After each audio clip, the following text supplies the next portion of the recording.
Hey there, Horne-Ellstrom here. Welcome to day 2035 of What's She Up To Now, documenting the journey. Originally in 2017, I came online from the offline brick and mortar and corporate world.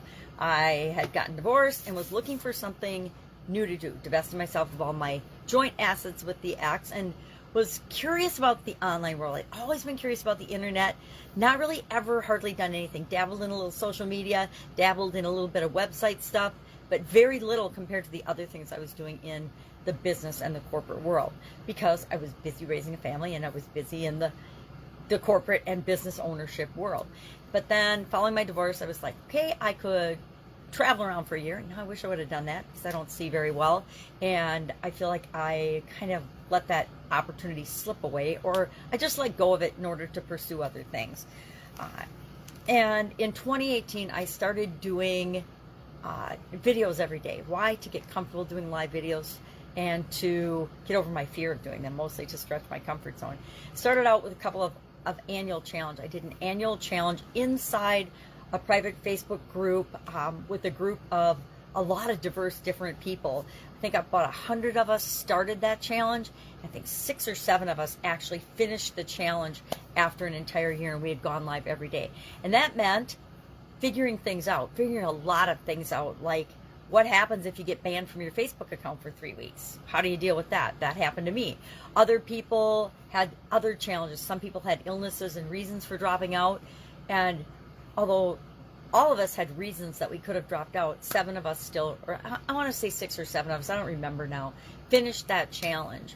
And to me, that's an example of our ethics, our morals, and our values, and our commitment to seeing things through, doing whatever it takes to make things happen, even when it's hard, even when it's not easy. Today, our idiom for Supersize Your Business, to coincide a little bit with this year's annual challenge, the Get Your Goals annual challenge, is the ends justifies the means. I personally get really irritated, and I do not like this particular idiom because it has so many negative connotations. It wasn't really designed to mean that or have those negative connotations, but it's then twisted and I want to say prostituted, but morphed into something that to me automatically feels negative. It means I'm going to do whatever it takes to get what I want, even if I have to do things that aren't right. You know, you think of one person dying for the greater good of everyone else. It's still not right for that one person to die, at least not in my personal ethics, morals, and values. But we each have our own set of ethics, morals, and values.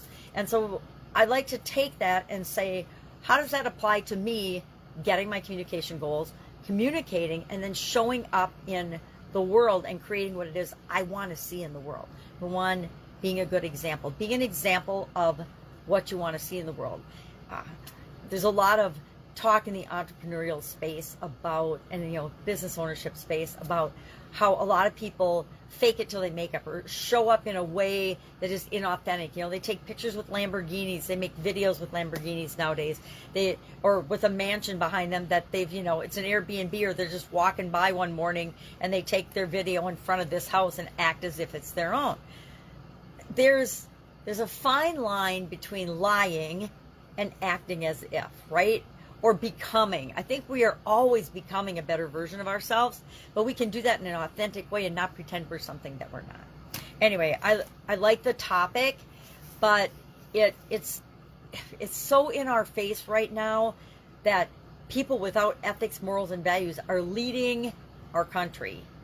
I say this, I'm in the United States of America, are in high levels of business and government and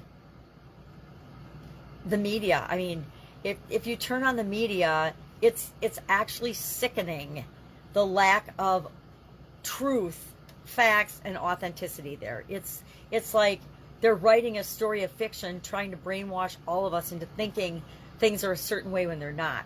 I mean, the media would have us believe that Americans are at each other's throats and that we hate one another.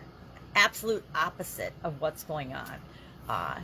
So that's part of why this idiom bothers me, is because I think we create what we want in the world and what we want to see in the world. We see what we want to see in the world. And if we're looking for bad and negative and evil, we're going to find it. That's why I always say, let's be grateful. Let's look for good. Let's be the example. Let's look for people that are leading and creating things in a way that we want to, and model that, not all the noise and nonsense that probably isn't true anyway. Yeah, it's one narrative, but there's literally infinite possible narratives that we can choose to adhere to. And I say, let's just create our own narrative and make the world a better place. So that's what I'm thinking about today. Again, I do not believe that the ends justifies the means unless we are living in alignment with our core values, our ethics, and our morals. Because once we tip our toe over that line in the sand, it's the same thing with our comfort zone. When we stretch our comfort zone, we become more and better and stronger. But the same is true when we cross that little line into the sand. That is this is a behavior that's okay for us. Here's the line. This is a behavior that's not okay for us. As soon as we give ourselves permission to dip below that line, pretty soon we find ourselves in a free fall toward hardly recognizing ourselves because we're behaving in ways that we would never want to happen. It's why I made different choices and decisions for myself when I was younger, with respect to pain, chronic pain, and chronic illness, with respect to chemical alterations to my body, alcohol, drugs, whatever people might do. I made a conscious choice a long time ago what was for me and what wasn't for me. And we each need to do that. And we can each do that any time in our life. I mean, just because our past has been riddled with, problems, challenges, unethical behavior, and bad choices, doesn't mean we need to take those bad choices with us into the future. We can decide today the type of person that we're going to be, and then act that way from now on. All right, I know, easier said than done. So Sunday here in my neck of the woods, obviously lots on my mind. If I can help you in any way, ask. Otherwise, hanging out with my beautiful granddaughters this morning. I'm going to have a fun day. I hope you are as well. Have a great day, and be true to yourself. Be yourself. All right, have a great day. I'll be with you tomorrow.